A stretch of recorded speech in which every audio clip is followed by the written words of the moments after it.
The year is 1566. An aging emperor lies dying in a silk-draped tent outside the fortress of Szigetvár. His organs have failed, his skin is cold, but the war still rages. His generals hide his death. His army fights on, unaware that their sultan, the ruler of the largest Islamic empire on earth, is already gone. Dead, but undefeated. This man commanded legions from the gates of Vienna to the shores of the Red Sea. He crushed kings, outwitted popes, and transformed his empire into a golden age of power, law, and ambition. But behind the grandeur were secrets. A woman who rewrote the rules of the harem. A best friend who became his greatest regret. A son who had to die. This is not just the story of a sultan. It is the story of an empire at its peak and the man who dared to shape it with fire, faith, and fear. But how does a prince become a legend? And what was the true cost of greatness? Subscribe now, because the past has never felt this epic. The empire he would inherit was built by blood. In the spring of 1494, in the western Anatolian city of Trabzon, perched between the mountains and the Black Sea, a boy was born to the house of Osman. His name was Suleiman. He was the only surviving son of Shehzadeh Selim, a prince with fire in his veins and conquest in his future. The Ottoman Empire, by then, was a rising superpower, stretching from the Balkans to the eastern shores of Anatolia. But its throne was not secure. Princes were not guaranteed succession. They fought for it, bled for it, and sometimes they died for it. The empire had no mercy for the weak. Selim, his father, soon to be known as Selim the Grim, was ruthless even among sultans, and Suleiman, as a child, watched him with reverence and fear. His mother was Hafsa Sultan, a woman of Crimean Tatar descent. Little is known about her true origins, but what history whispers is that she was fiercely protective of her son. It was she who ensured the boy's education, his training in languages, religion, and war. The child grew up not in opulence, but in discipline. By the age of 7, Suleiman was reading Persian poetry and Arabic scripture. By 10, he studied statecraft and the Quran under court scholars. By 14, he could wield a sword as well as a pen. And by 15, he was sent to Manisa, the imperial training ground for Ottoman heirs. Manisa, a quiet city in western Anatolia, was no ordinary province. It was where Ottoman princes were sent to govern and to prove themselves. Suleiman ruled it not as a boy, but as a Sanjak Bey, a governor-in-waiting. Surrounded by tutors, soldiers, and viziers, his daily routine was rigorous. He reviewed tax records, he oversaw legal disputes, he practiced the art of war. Every choice, every mistake was reported back to the palace. In this crucible of discipline and pressure, Suleiman formed a mind unlike any Ottoman prince before him. He was not just a warrior. He was a student of philosophy, of Islamic law, and civil governance. And most of all, he began to understand power, how it's held, and how easily it slips away. It was here, in Manisa, that fate introduced him to a man who would shape his life more than any other. Ibrahim, a Greek-born slave turned companion, taken into the palace system at a young age. Ibrahim was intelligent, charismatic, and fiercely loyal. And though born a Christian, he converted to Islam and rose swiftly within the palace. Their friendship was immediate and deep. But it would not be without consequence. For, in the Ottoman court, friendship was a luxury few could afford. By the early 1510s, word from the capital grew dark. Selim, Suleiman's father, had seized the throne in a brutal power play, overthrowing his father, Bayezid II, and executing his brothers. Selim I, now Sultan, ruled with iron and terror. And Suleiman, his only son, now stood next in line. Selim I's reign was swift, violent, and transformative. In just 8 years, he expanded the empire more than any sultan before him. He crushed the Safavids of Persia at Chaldiran in 1514. He invaded Syria and Egypt, toppling the Mamluk Sultanate and claiming the caliphate for the Ottomans. The empire now stretched from Algeria to the Persian frontier, and Mecca and Medina, Islam's holiest cities, were now under Ottoman control. Selim was feared, admired, and deeply paranoid. He executed thousands. He distrusted even his ministers. But one figure remained untouched in his purges: Suleiman. Because even Selim knew his son was different. Suleiman observed, waited, learned. He knew that Selim's death would one day open the gates to the throne, but only if he survived long enough to claim it. In the spring of 1520, word reached Suleiman in Manisa. Selim the Grim was dead. No rebellion followed, no rival rose, no civil war began. For the first time in Ottoman history, there was only one clear heir, and Suleiman was ready. On September 30, 1520, Suleiman, at just 26 years old, was proclaimed the 10th Sultan of the Ottoman Empire. The people welcomed him not with fear, but with hope. He was young, educated, compassionate, the opposite of his father in almost every way. But appearances can deceive, for though his hand was lighter, his vision was far more ambitious. In his first weeks, he released hundreds of prisoners, restored confiscated property, and curbed the powers of corrupt officials. His reforms earned him the admiration of scholars and commoners alike. But to his advisors, and to the European courts watching nervously from afar, weak, a poet, a dreamer, a soft sultan. Beneath Suleiman's calm exterior was a storm of conviction. He was not content with ruling. He wanted to perfect it, expand it, immortalize it.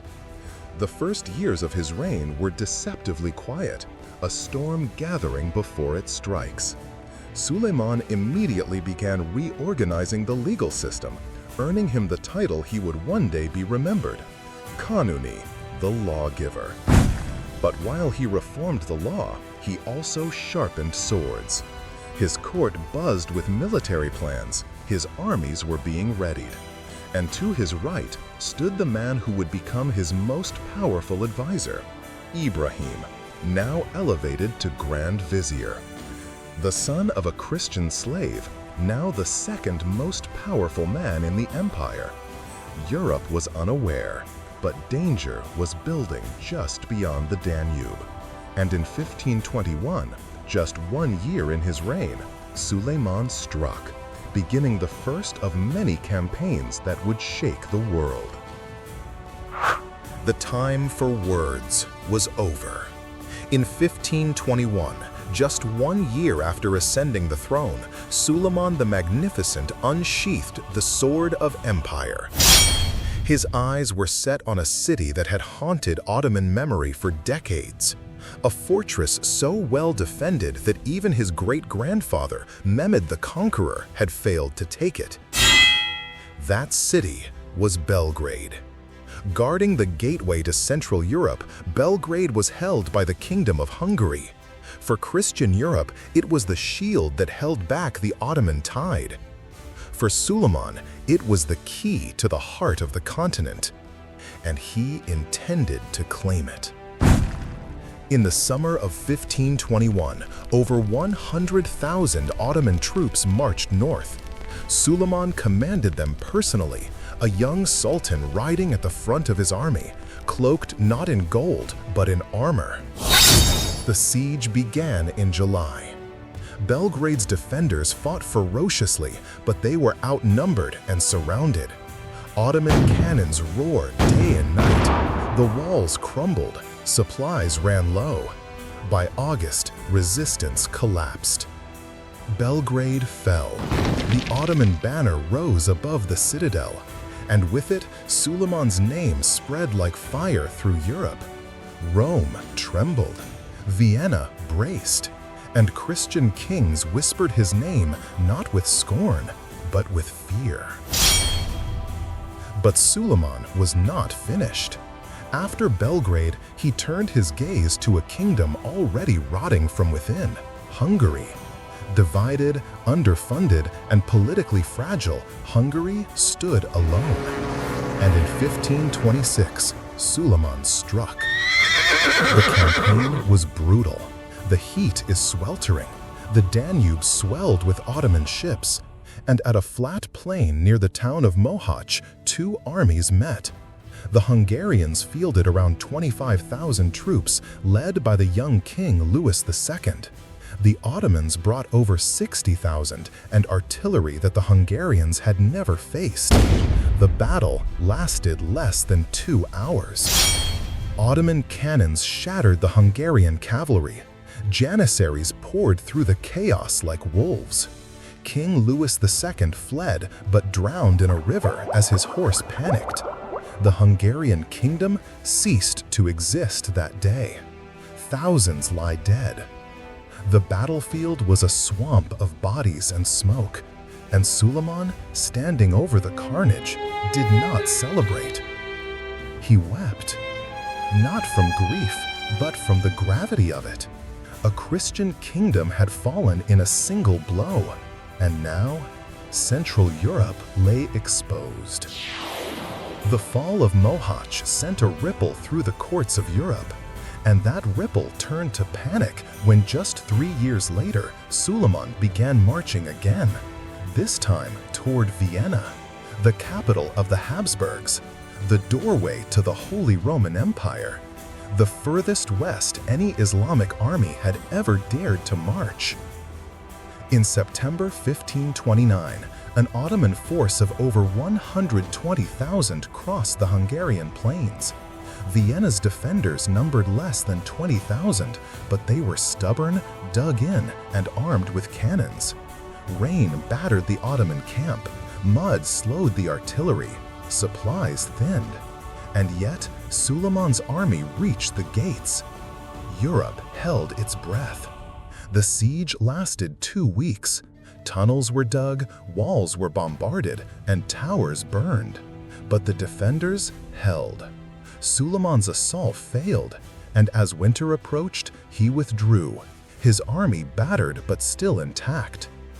It was not a defeat, but it was a warning. Europe had bent, but not yet broken. While battles raged on land, another front was opening, at sea. The Mediterranean, once a Christian lake, was slipping under Ottoman control. Suleiman's navy, under the brilliant corsair-turned-admiral Barbarossa Hayreddin, terrorized the coasts of Italy, Spain, and the Aegean. In 1534, Tunis was taken. In 1538, at Preveza, the Ottoman fleet crushed a joint Christian navy. Pope called for a holy alliance.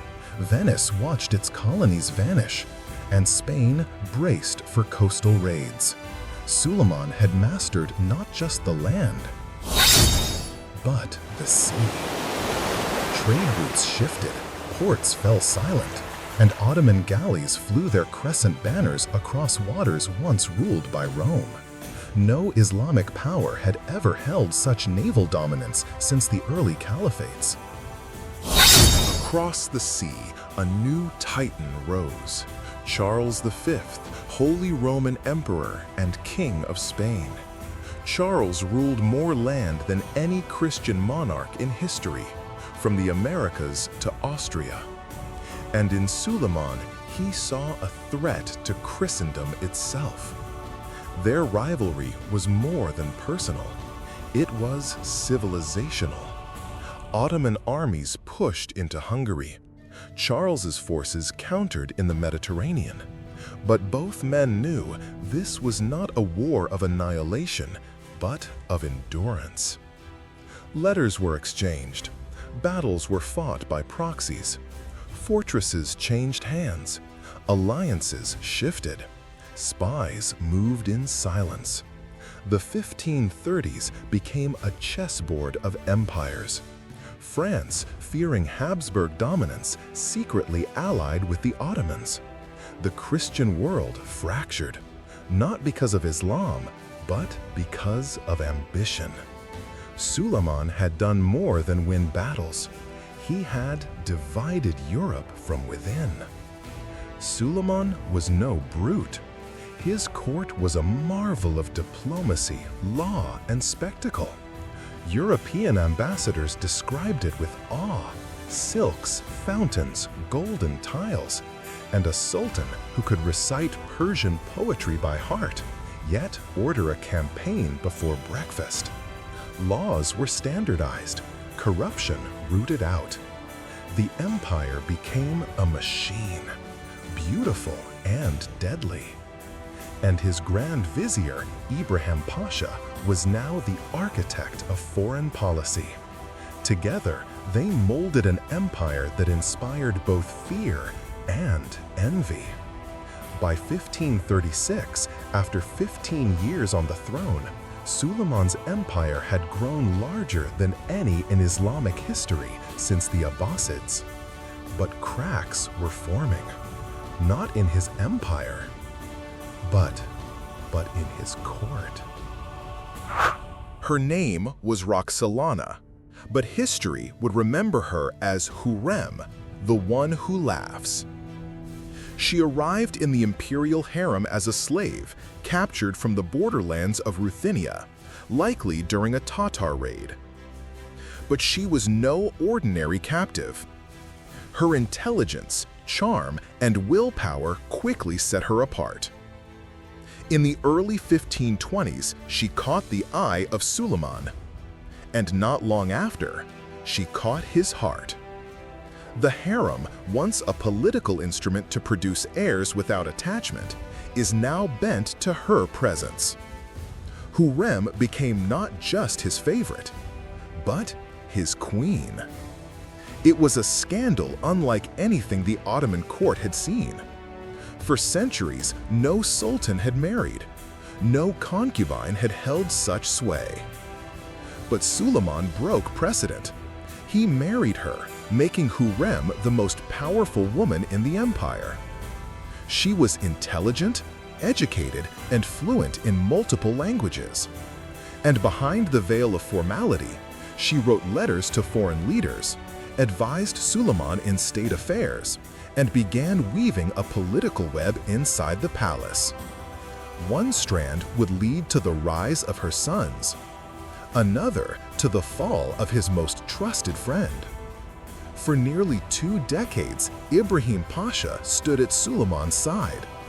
Born a Christian, raised a slave, now the Grand Vizier of the Ottoman Empire. His title was not just ceremonial.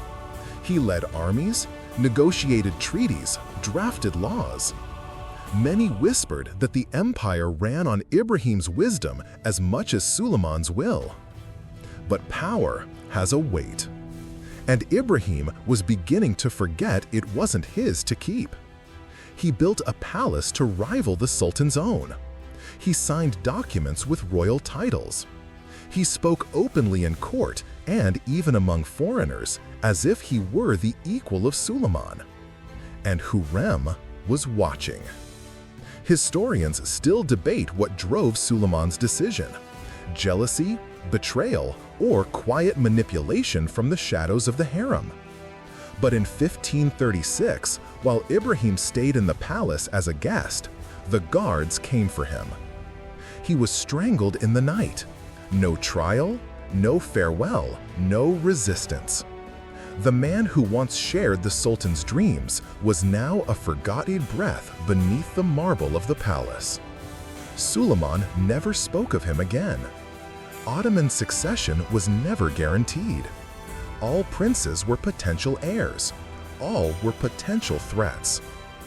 Mahidevran, Suleiman's earlier concubine, had borne him his eldest son, Mustafa, beloved by the army, respected by the court, and seen by many as the future sultan. But Hurrem had other sons, and she knew that as long as Mustafa lived, her children would never inherit the throne. For years, a cold war unfolded within the palace walls. No battles, but letters, spies, alliances. Mustafa remained loyal, but suspicious eyes watched his every move. Then, in 1553, during a campaign against Persia, something shifted. Anonymous letters, likely forged, reached Suleiman. They claimed Mustafa plotted to overthrow his father. It is still unknown if the claims were true, but what happened next would stain Suleiman's reign forever. In a military camp near Konya, Mustafa was summoned to his father's tent. He walked in, proud and fearless. His father said nothing. The guards moved. In minutes, the prince was strangled with a silken cord. The cries of the janissaries shook the camp.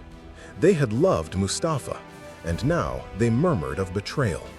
Suleiman remained silent. He had lost a son, but secured a throne for another. And Hurrem's son, Selim, now stood first in line. Across the empire, grief turned to silence. No rebellion followed.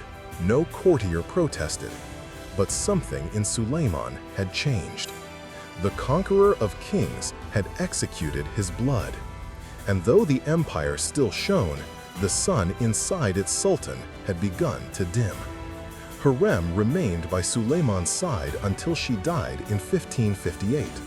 She was the first consort to be buried in a mausoleum near a sultan, an honor once unthinkable. Her legacy, controversial yet undeniable, reshaped the Ottoman system. She began what would later be called the Sultanate of Women, a century-long period where women of the harem wielded unprecedented power in court politics. Hurrem also commissioned charities, mosques, schools, and public kitchens. To the people, she was Valida Sultan, Queen Mother.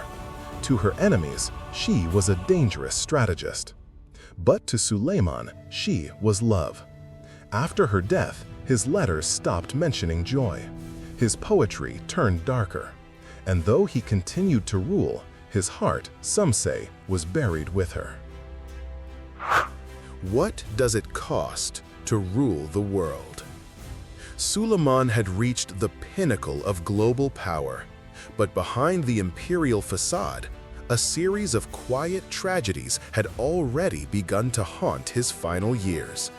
His beloved wife, Hurrem Sultan, the woman who had once broken all Ottoman traditions, died in 1558. Her loss hit Suleiman like a blade through the soul. She was gone. And with her, the laughter that once filled the palace gardens vanished. The death of Hurrem wasn't the only scar. Years earlier, Suleiman had ordered the execution of his firstborn son, Mustafa, fearing he posed a threat to the throne. The choice, made under suspicion and pressure, would become the emperor's deepest regret. Suleiman had ruled with law and order, but in his own family, the chaos of the court had consumed everything. He was now an old man, and with every passing year, the burden of his crown weighed heavier. Ibrahim, Hurrem, Mustafa, all gone. The circle that once held him steady was broken. Even in his 70s, Suleiman refused to fade quietly. In 1566, he mounted one last military campaign to crush the Habsburg-held fortress of Szigetvár in Hungary. His health was failing, his body was frail, yet his will remained iron. It was not about victory. It was about legacy. He commanded the army from a golden throne inside a tent, his body so weak he could barely stand. Yet the campaign thundered forward. The fortress was under siege. Flames rose, men died. The Danube flowed red. Then, on the night of September 6, 1566, Suleiman the Magnificent, 10th Sultan of the House of Osman, the longest reigning ruler in Ottoman history, died quietly in his sleep. But the army didn't know. Grand Vizier Sokolu Mehmed Pasha, fearing that the news would collapse morale and endanger the siege, ordered the Sultan's death to be kept secret. His body was embalmed. The tent was guarded. Imperial decrees continued, signed in the Sultan's name. The ghost of Suleiman ruled for 48 hours after his death, and the empire obeyed. Only once Szigetvár had fallen, only once the enemies were vanquished, was the truth revealed. The great lion had died, but he had not fallen in battle. He had died victorious. Even in death, Suleiman had conquered one last time. Suleiman left behind an empire at its absolute zenith, stretching from the gates of Vienna to the sands of Arabia, from Baghdad to Budapest. He had transformed the Ottoman state into a sophisticated imperial machine. Laws codified, armies professionalized, borders fortified. But it was not only swords and politics. Suleiman was a poet. Under the pen name Muhibbi, he wrote over 3,000 verses. He mourned his sons in ink. He remembered Hurrem in rhyme. "I am a slave to love, bound to your tresses," he once wrote. "My soul burns at the scent of you." This was the ruler of 3 continents, and yet, at heart, a man who still wept in silence. Suleiman's death marked the symbolic end of the Ottoman Empire's golden age. His successors inherited power, but not always his vision. The grandeur would remain, but the spirit would begin to fade. Yet, even centuries later, historians still call him Kanuni, the lawgiver. Not because he ruled with fear, but because he left a world where even emperors were bound by justice. He rose a prince, born under prophecy. He ruled a world built on blood and brilliance. He died, alone, yet undefeated. Suleiman the Magnificent was not just a conqueror. He was an architect of power, a poet of longing, a father, a lover, a judge, and a man who carved eternity with his bare hands. The stones of Istanbul still whisper his name. The laws of empires still echo his judgment, and the ghosts of ambition still kneel at his forgotten throne. Not every empire ends with a sword. Some end with a signature. This was Suleiman the Magnificent.